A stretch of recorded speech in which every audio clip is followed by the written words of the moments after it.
Good morning, YouTube. Out here at the goat pasture this morning. I wanted to share with you guys a project that I wanted to do for a long time now, and recently kind of got it put together.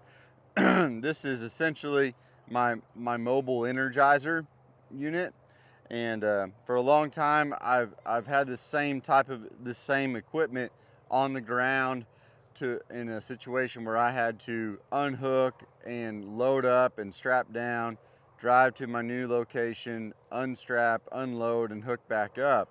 And so I've simply put all that equipment on this small trailer that I can pull behind my ATV. And I mean, as you see, I've got a 100-watt solar panel, and I've mounted it on a stand. It's ratcheted strapped, so that's, not very pretty. It's a little crude, but I think it's going to function well. I haven't actually moved this yet to see how it travels and see how it holds up to being bounced across the pasture and everything like that. So, the story's still out on how well this will really turn out. But I've got my 6 joule Stay Fix Energizer in here, along with my 12-volt deep cycle marine battery in here. And this is a rigid toolbox. The thing that's special about this toolbox is it's got a weather stripping around the seam where the lid and the box itself come together, and that keeps water and any kind of moisture from getting in this box, which is really important with the electronical components that are inside of here. So if you're going to build something like this, I would strongly suggest to not get just any toolbox. I've seen some people put them inside coolers before. I tried that, and I had some issues with moisture getting inside that cooler. Maybe there's some out there that'll seal better than others. I think those types of coolers could probably be too expensive for this application. I forget, but I think this toolbox might have cost me $50 at the most. There's lots of them out there like this under different brands: DeWalt, Milwaukee. This is a rigid brand. There's lots of different ones. The only thing I would suggest is when you go and buy it, check out the dimensions for your battery and your Energizer and make sure it's going to fit in there well.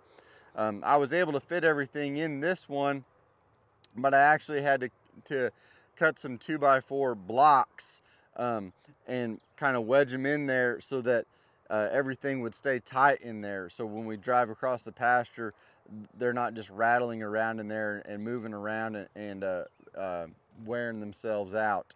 So I had to do that. I've got a simple ratchet strap across the top holding this toolbox down. You can see I got my hotline coming out of here. I've got my grounding rod coming out of here to a grounding rod, and then a wire running down to my next grounding rod. I've got 2 grounding rods for this 6-volt Energizer. You're really supposed to run 3, but I really hate driving these grounding rods, and that's the only thing on this setup that you'll still have to do some manual work for, is to pull the rods and to drive them for the next location. So that's not fun, but for the most part, it certainly works, and I think having this on the trailer is going to take a lot of the work out of it. Yellow wires coming out right here are to my controller, or I think it's called an inverter, on the back side of my solar panel there, and then wires run from it to the actual solar panel itself. So that's the basics of it. I'll use this here in the near future for different pasture moves, and after I've used it for 3-4 pasture moves, maybe I'll get back with you guys and let you know what I really think about it, and maybe if I've changed some things or whatever. So anyhow, that's all for this morning. If you guys got any questions on this, put it in the comments, and like I've said before, let me know what you think about these videos, what you like, what you don't like.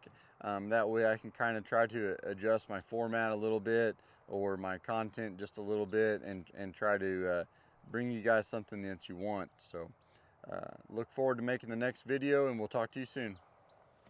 So I thought I might show you guys a little video of how I used to set up my solar panel and charger on the ground. Just use a T-post, ratchet up similar to what was on the trailer.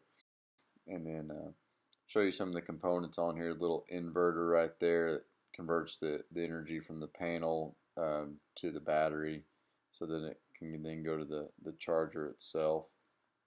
I also wanted to show you the inside of the toolbox, um, the Energizer, and just how I laid that 2x4 blocking in there. I hadn't done it yet in this video, but you get the idea.